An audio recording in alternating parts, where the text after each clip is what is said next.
shy guy.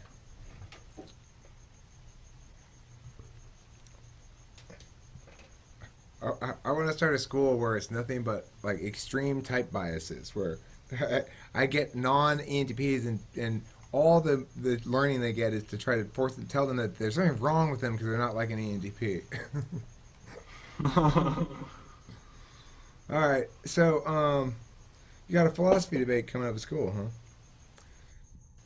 Yeah, I mean it's like a I mean this is like a community college, so there isn't like there's going to be some, top tier philosophical inquiries going on, but it was scheduled for last semester, and that was when my professor died and everything. They rescheduled, or they decided to postpone it or whatever. And at that time, I was coming on here regularly, and I was just first being exposed to the sort of deontological arguments, but now I'm well versed in them because I've heard them so much, and like even going over like some of the debate stuff, I I mean when you start from the axiom of you own your own body, it's pretty easy to branch out into a coherent system of ethics, and I think I know it well enough to argue it well. But I was watching the David Dodge video just to see like some of the arguments you would use against him, and I got so excited when watching because you said the perfect response to one part. It was like his whole like framework was that pain and pleasure were the most fundamental basic truths of reality, and then you were clarified by asking him if that was what he was saying, and you said yes, and then you said, well, is the pain of losing a daughter less real than like scraping your knee? And at first I thought that was a weak argument, and then he obviously said, well, we can run that through util. But then I realized, or the next thing you say, you were just setting him up for the fucking crucifixion, because after you said that, you said, well, what if I have an emotional response to right violation? Does that legitimize that? And it was the funniest fucking response ever. I loved that shit. That is top fucking tier. And then he's like, no, but you're still conceding to my framework. And you're like, no, just to the extent that you are, you know, I guess assigning that burden that it is already being met. I meet that burden under my framework and go extend from that. And I don't know, it was great. I'm gonna use some of this shit definitely because I know there's gonna be some utilitarianists out there for sure. Well, I don't remember that video very well, but I would imagine it's pretty high quality debate. And knowing that Dosh is likely going to beat me most of the time on most topics, probably because I mean he's got so much more debate experience than I have. I could tell he's very well versed. Yeah, he definitely knew what he was doing. Yeah. So and he's my first debater, right? That's my very first debater. So that's neat. He was a sixth grader when I started working with him, and now he's in college, and we're still friends, and we do drugs together now. Damn. There's one video of him where he says where I think he was over at your house and he argued that for the supernatural or whatever, and he said that you would have to deny the subjective reality of all of the people who believed in it or whatever in the past.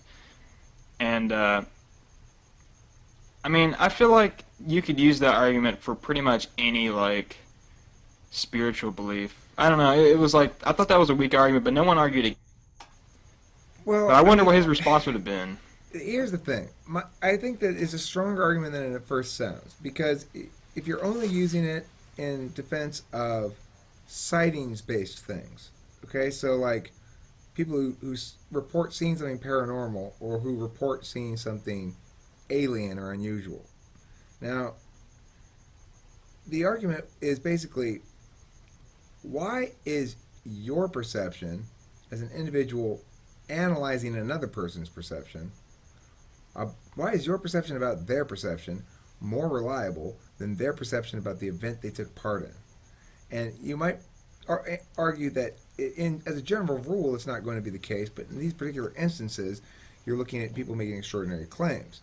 So in those instances, there's an extraordinary burden of proof, and we analyze to see if that burden of proof has been met, and when it hasn't, we dismiss these extraordinary claims for a good reason. But I I don't buy that argument really. It's like I'm not trying to say yes, ghosts are real or aliens or have visited us or anything. I'm just saying the argument that says um, that if an individual makes an extraordinary claim, that alone is sufficient to dismiss it in the absence of hard proof. I don't like that rule because I think you got to kind of factor in the context of the individual.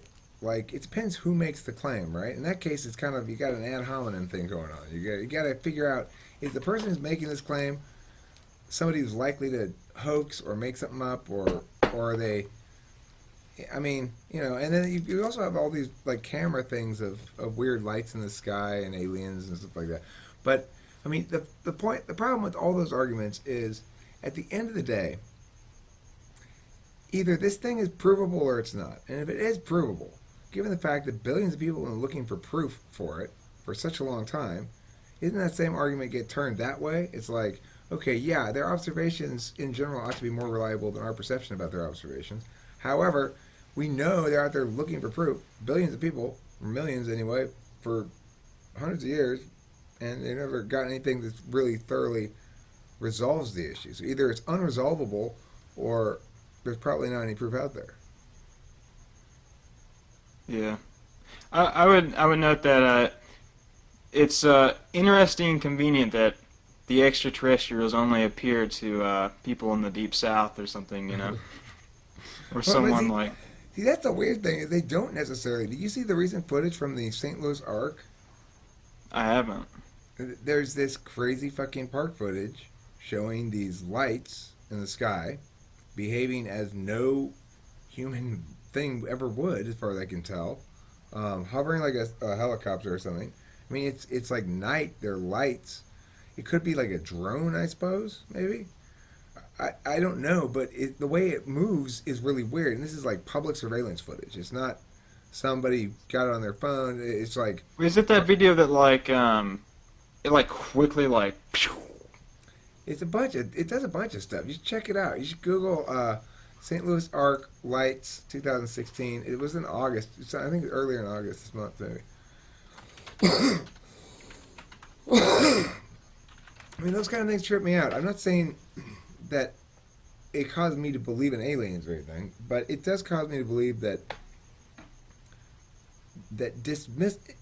like quick and easy, like those idiots kind of dismissal about that shit is a little, I don't know, like hasty maybe,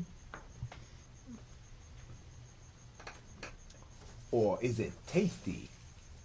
It's one of the two. It's either hasty or tasty. It's tasty. Fuck, am I out of weed? I hate being out of weed. It's like the worst thing in history. Okay, let's stop this video. Let's start one with a topic and we actually talk about it a little more concretely.